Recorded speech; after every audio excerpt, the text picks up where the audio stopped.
سنو، اللہ مردوں کو زندہ کرتا ہے یا نہیں کرتا؟ رب تبارک و تعالیٰ قادر مطلق ہے، سب بکھر جانے کے بعد بھی وہ دوبارہ زندہ کرے گا۔ ہاں کئی واقعات ہیں، حضرت عزیر علیہ السلام کا واقعہ بھی آج ہم نے تلاوت کیا۔ ایک نبی تھے اللہ کے، 33 سال کی عمر تھی، وہ اپنے خچر پر جا رہے تھے، ایک بستی کو دیکھا اجڑی ہوئی تھی، اجڑی ہوئی۔ انہوں نے یہ پوچھا اللہ کی بارگاہ میں کہ مولا یہ سب پوری بستی اجڑ گئی، یہاں نہ سبزے اگتے ہیں، نہ درخت، نہ پودے، کچھ نہیں، کیا پھر اس بستی کو تو دوبارہ زندہ کرے گا؟ تو حضرت عزیر علیہ السلام کو اسی وقت نیند لگ گئی، سو گئے۔ وہ سوئے تو 100 سال کے لیے سو گئے، 100 سال کے لیے وہی سو گئے۔ اور جس خچر پر آئے تھے، جو کھانا لے کر کے آئے تھے، اس کو بھی نیند لگ گئی۔ نیند کیا ہے؟ موت کی بہن ہے، اللہ نے سلا دیا۔ 100 سال کے بعد اٹھایا اللہ نے، پوچھا عزیر سے کتنے دن یہاں ٹھہرے رہے؟ کہا میں تو صبح آیا تھا، دوپہر ہو رہی ہے۔ اللہ نے فرمایا ذرا اپنے خچر کو دیکھو، تمہارے کھانے کو دیکھو، تم 100 سال یہاں ٹھہرے ہو۔ حضرت عزیر جب اٹھے اور گئے تو ان کی عمر تو 33 تھی، ان کی عمر تو 33 سال ہی تھی۔ مولا 100 سال سلایا، اس کے بعد بھی جوان ہی اٹھایا۔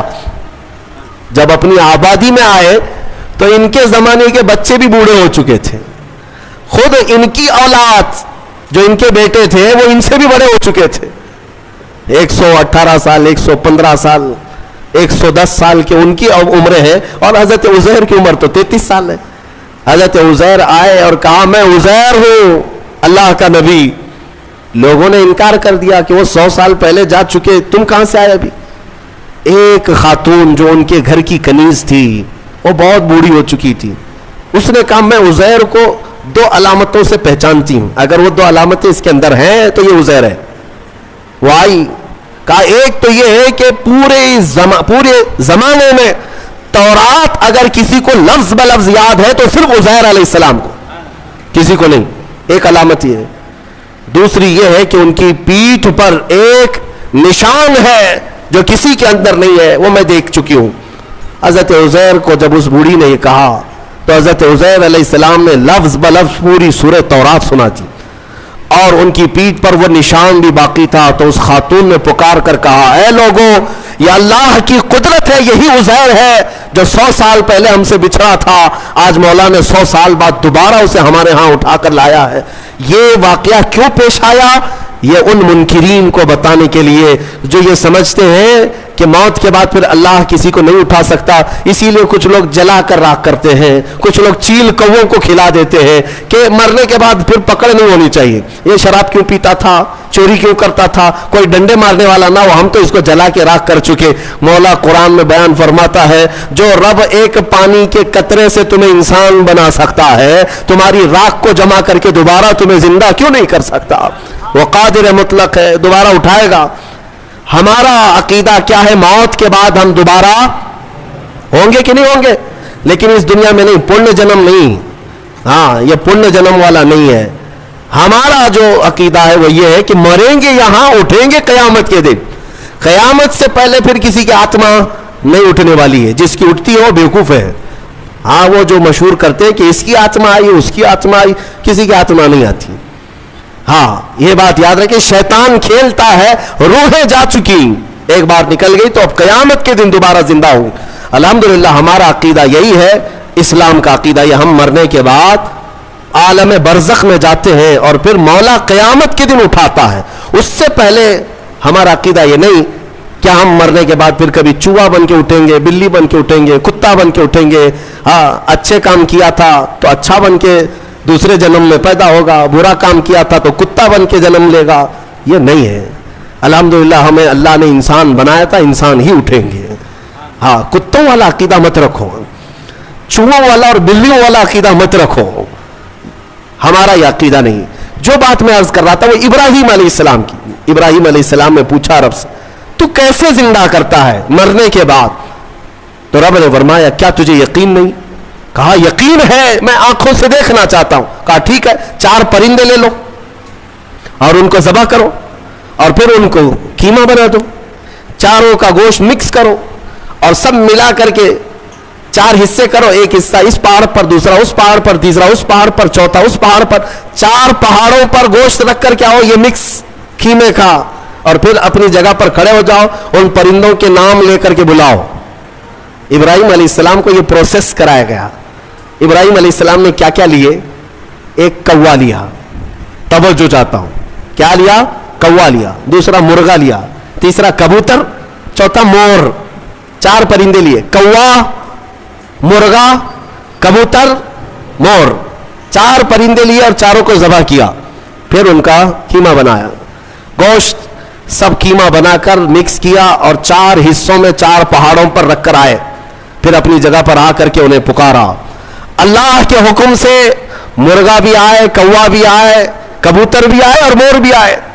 خدا کی قدرت دیکھیں, وہ قیمہ ہوا میں اڑنے لگا اور جس پرندے کا جو گوشت تھا وہ اپنے اپنے جسم میں ملنے لگا. اور پھر ان کی جو منڈیاں تھی, منہ, وہ ابراہیم علیہ السلام کے پاس تھی. دھڑ صرف تنہا اڑتا ہوا آیا, اپنے اپنے منہ سے جڑ گیا اور اڑ کر چلے گئے. اللہ نے اپنی قدرت کا مشاہدہ اپنے نبی کو کروایا. ابراہیم علیہ السلام, مردوں کو مولا کیسے زندہ کرتا ہے یہ نبی کو سامنے کر کے دکھایا گیا. لیکن صوفیہ کرام کی بھی ایک تعلیم ہوتی ہے. میر عبد الواحد بلگرامی رضی اللہ عنہ, سبع سنابل شریف کے مصنف, فرماتے ہیں ابراہیم علیہ السلام کو یہ پروسیس کیوں کرایا گیا؟ یہ 4 پرندے آپ نے کیوں لیے؟ صوفیہ کے جو نقطے ہوتے ہیں بڑے اہم ہوتے ہیں. میں نے 4 پرندے کہا, یاد ہے نا 4 پرندے؟ ہاں, وہ ایسی ہی نہیں ہے کہ فارمیلٹی کے لیے میں نے آپ کے سامنے گنا دیے. توجہ, کوا, مرغا, کبوتر, مور, یہی 4 پرندے کیوں؟ ابراہیم علیہ السلام نے جو لیے. اولیاء کرام کی ایک جماعت کا کہنا یہ ہے کہ اصل میں ان پرندوں کی ایک خصوصیت ہے, ایک خصوصیت ہے. کوے کی خصوصیت ہے لالچ بہت ہوتی ہے اس کے اندر, لالچی بہت ہے, اس کا پیٹ کبھی نہیں بھرتا. ارے پورے مردے بھینسوں پر بیٹھتا ہے, اس کو ایسا لگتا ہے کہ پورا کھا جاؤں گا, لیکن ہوتا اتنا پیٹ ہے. لالچ ہے, بہت زیادہ لالچ. دوسرا پرندہ ہے مرغا. مرغے کے اندر شہوت بہت زیادہ ہے, شہوت, عورتوں کی خواہش. مرغا بہت زیادہ شہوتی ہوتا ہے, ہمیشہ مرغیوں کو دوڑاتا رہے, یہ شہوت اس کی خصلت ہے. تیسرا کبوتر. کبوتر کے اندر دوستی کرنے کی عادت بہت ہوتی ہے, جلدی دوست بنتا ہے. سارے پرندوں میں سب سے زیادہ مانوس ہونے والا پرندہ کبوتر ہے. ایک دن پال لو, اس کے بعد رہ ہی جاتا ہے, دوستی کرنے والا پرندہ. چوتھا مور ہے. مور کی خصوصیت یہ ہے کہ وہ اپنے حسن کو دکھانے کا شوق بہت رکھتا ہے.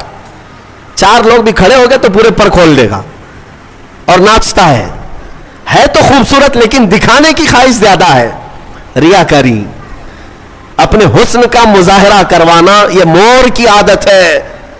حضرت میر عبد الواحد فرماتے ہیں, اے مسلمانوں, اللہ نے جو حکم کیا اپنے نبی ابراہیم کو, یہ 4 پرندے نہیں, کوا, مرغا, کبوتر, مور, یہ ذبح نہیں کیے, بلکہ ابراہیم علیہ السلام نے جو ذبح کیا وہ کیا ہے؟